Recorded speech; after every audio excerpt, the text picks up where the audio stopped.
Bismillahirrahmanirrahim. Assalamualaikum warahmatullahi wabarakatuh. Selamat pagi anak-anak. Bagaimana kabarnya hari ini? Sebelum kita mulai pembelajaran hari ini, mari kita baca bismillah bersama. Bismillahirrahmanirrahim.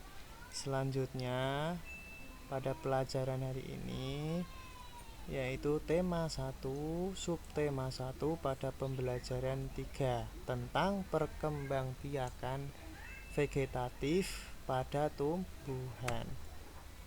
Materi yang akan dibahas yang pertama, pengertian perkembangbiakan vegetatif pada tumbuhan. Yang kedua, jenis-jenis perkembangbiakan vegetatif dan contoh-contohnya. Pertama, pengertian perkembangbiakan vegetatif pada tumbuhan adalah cara perkembangbiakan makhluk hidup yang terjadi tanpa melalui proses perkawinan atau proses penyerbukan ya. Berarti berbeda dengan materi sebelumnya. Kalau materi sebelumnya yaitu perkembangan biakan melalui penyerbukan ya. Kalau sekarang ini tanpa melalui proses penyerbukan atau perkawinan. Lanjut, perkembangbiakan vegetatif pada tumbuhan terjadi pada bagian tubuh tumbuhan itu sendiri. Misal pada akar, batang, daun ya. Lanjut, untuk perbedaan perkembangbiakan generatif dan vegetatif, perbedaannya yaitu kalau perkembangbiakan generatif adalah perkembangbiakan yang dihasilkan dari pembuahan sel-sel kelamin betina pada tanaman oleh sel kelamin jantan melalui perkawinan atau penyerbukan. Sedangkan perkembangbiakan vegetatif adalah perkembangan yang dihasilkan tanpa pembuahan sel kelamin.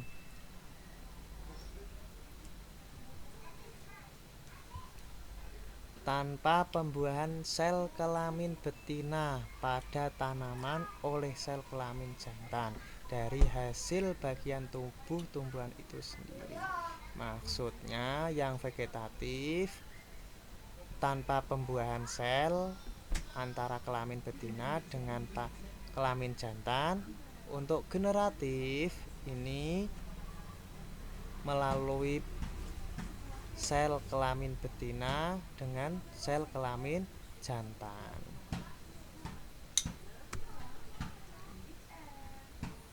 Selanjutnya, jenis-jenis perkembangbiakan vegetatif.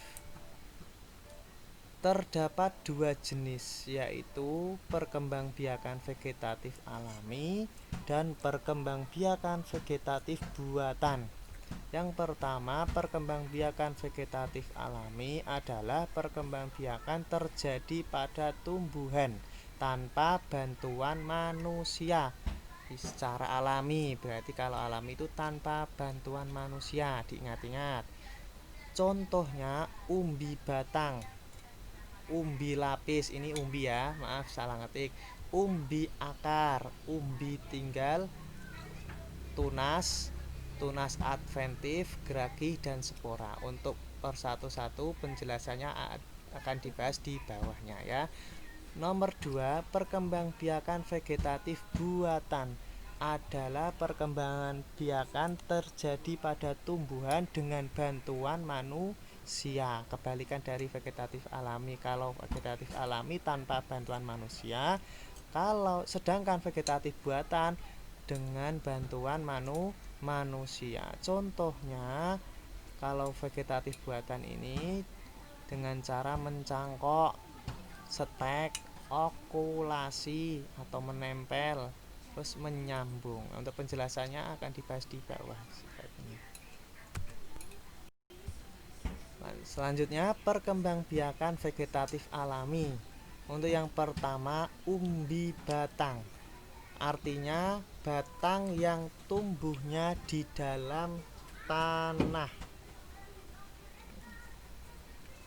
Contoh tumbuhan yang berkembang biak dengan umbi batang yaitu kentang, ubi jalar. Lanjut. Nomor 2, umbi lapis. Contoh tumbuhan yang berkembang biak dengan umbi lapis yaitu bawang merah, bawang putih, bunga bakung, bunga tulip. Artinya umbi lapis ini yaitu pelepah daun yang bentuknya berlapis-lapis.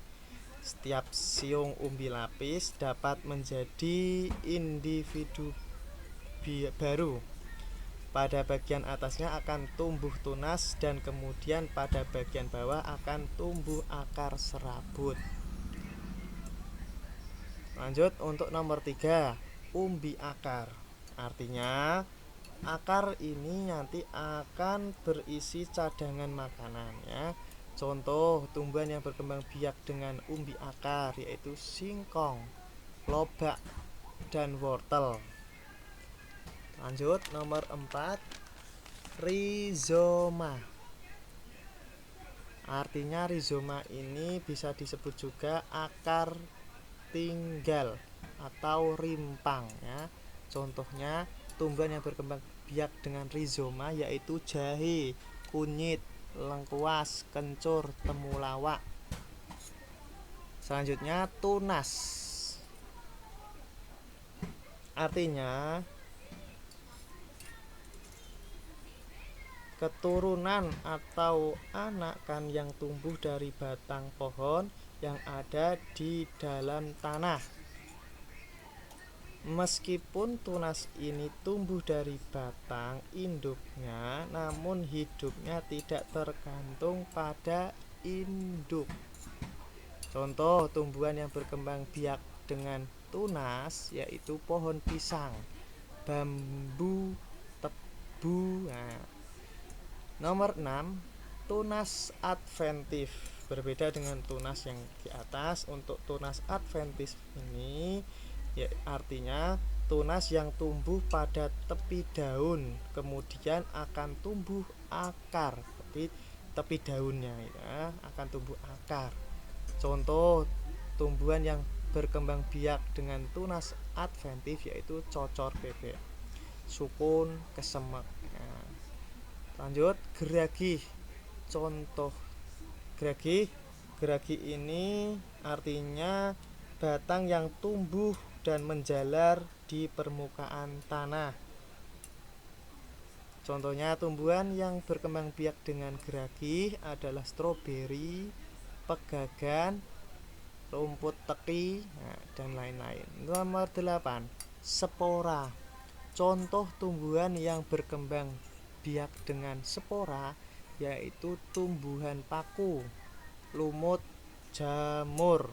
Saya jelaskan, spora ini ukurannya sangat kecil dan bentuknya seperti biji.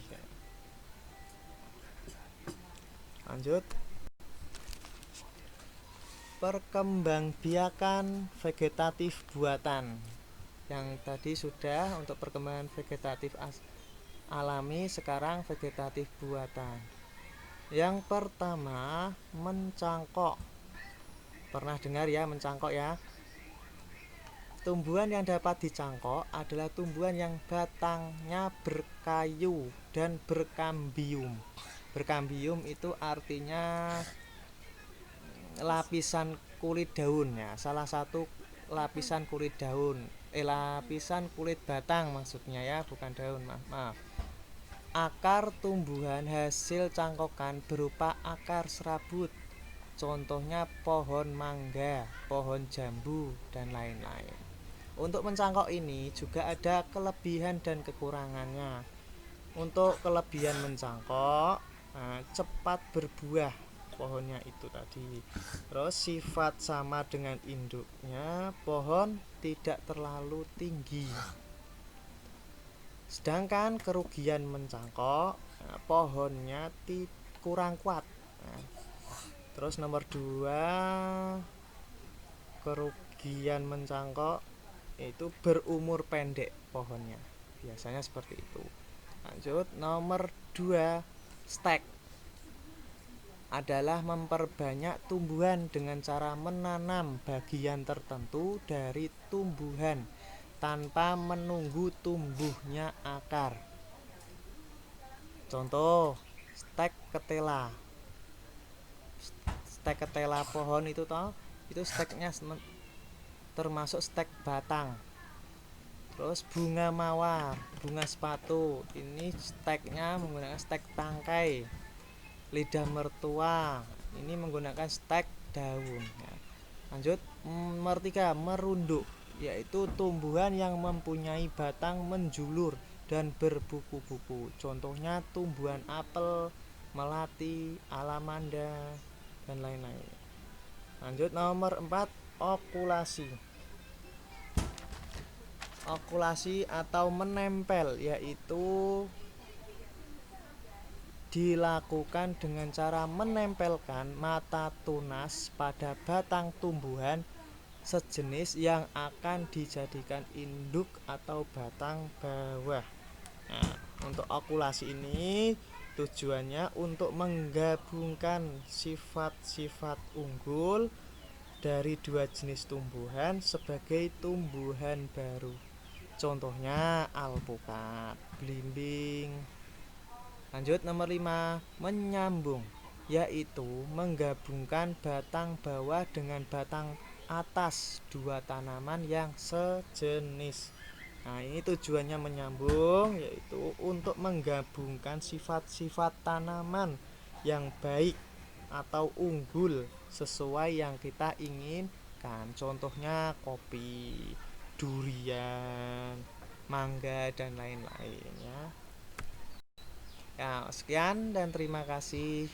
Semoga bermanfaat pembelajaran hari ini bagi kalian semuanya. Saya akhiri, wassalamualaikum warahmatullahi wabarakatuh. Salam sehat semuanya.